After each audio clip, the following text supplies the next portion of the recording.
mfethu uzolapha ibandla, uzolapha ibandla. Seyisikhathi sokulapha leli bandla elizohlukana phakathi. Sengizolapha abantu abagumayo, abaphuma njalo, abanye bayangena, abanye bayahamba, bayalapha. Yebo. John 15 isihloko sendaba esibiyapha sithi umvini namagatsha. Okay, ake sizwe verse 4 ukuthi uthini. Hlalani kimi nami kini. Njengalokhu igatsha lingethele izithelo ngokwalo. Mana ngizwa. Uthini? Hlalani kimi. Hey, amahlubuka wabuyiseni.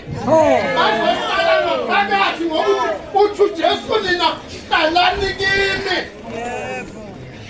Amen. Uma ngase thwani qabele kangakanani uyu uzohlala kuyo ayikho indaba amadoda engalungiswa indaba zonke ziyalungiswa ingaphandle ngikhuluma ngebandla ngaphandle nithi niyabona ebandleni sekunje sekunomthakathi ubani noprofethi ubani uyani nizokhuluma noJehova bese nihlala kuye njengoba seshilo ukhuluma mfana.